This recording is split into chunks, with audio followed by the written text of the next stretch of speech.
Hi hello friends, இன்றைக்கி நம்ம சேனலில் என்ன பார்க்க போகிறோம் அப்படின்னா சிம்பிள் அண்ட் குயிக்காக நெய் சோறு எப்படி செய்கிறதுன்னு தான் பார்க்க போகிறோம்.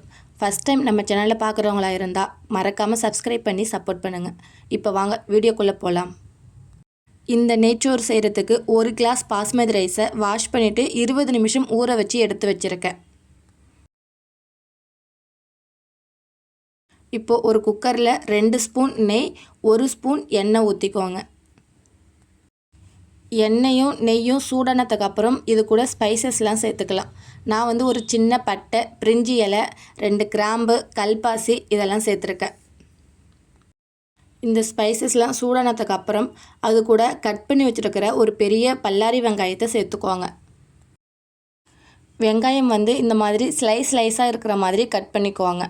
அதே மாதிரி பிரியாணிக்கு வதக்குவோம்ல ப்ரௌன் கலர், அந்த மாதிரி வதக்காமல் லைட்டாக கண்ணாடி பதம் வர வரைக்கும் வதக்குனா போதும். வெங்காயம் வந்து கண்ணாடி பதம் வர வரைக்கும் வதக்கிட்டு அது கூடயே ஒரு 3-4 முந்திரி பருப்பு சேர்த்துருக்கேன். இது வந்து ஆப்ஷனல் தான், உங்களுக்கு விருப்பம் இருந்தால் சேர்த்துக்கோங்க, அப்படி இல்லாட்டி ஸ்கிப் பண்ணிக்கலாம். காரத்துக்காக 2 பச்சை மிளகாய் போட்டிருக்கேன்.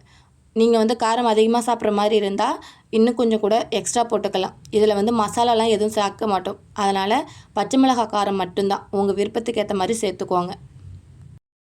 நெய் சோறு செய்கிறதுக்கு தக்காளி வந்து அதிகமாக சேர்க்கக்கூடாது, ஒரு சின்ன தக்காளியை கட் பண்ணி போட்டுக்கோங்க.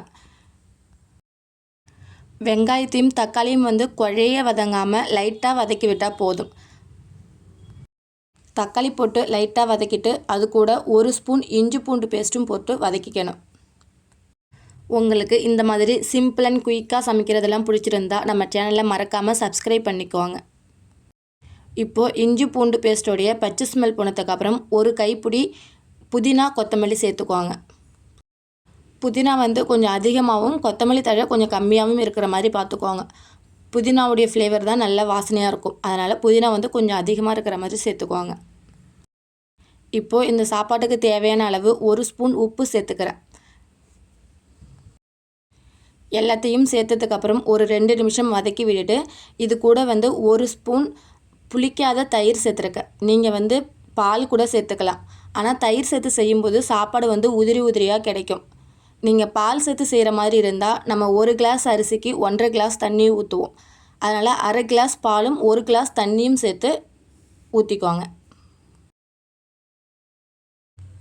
நம்ம போட்ட பொருள் எல்லாத்தையும் இந்த அளவுக்கு லைட்டாக வதக்கி விட்டுட்டு 1 கிளாஸ் அரிசிக்கு 1.5 கிளாஸ் தண்ணி ஊற்றிக்குவாங்க. தண்ணி கொதிக்கிற வரை வெயிட் பண்ணிவிட்டு நம்ம ஏற்கனவே ஊற வச்சுருக்கிற அரிசியை வந்து இப்போதைக்கு சேர்த்துக்கலாம். பாஸ்மதி ரைஸுக்கு பதிலாக வேறு எந்த ரைஸ் வேணாலும் சேர்த்து செய்யலாம், அது வந்து நம்மளுடைய விருப்பம் தான். ஆனால் தண்ணி மெஷர்மெண்ட் மட்டும் மாறும், அதை மட்டும் பார்த்துக்கோங்க.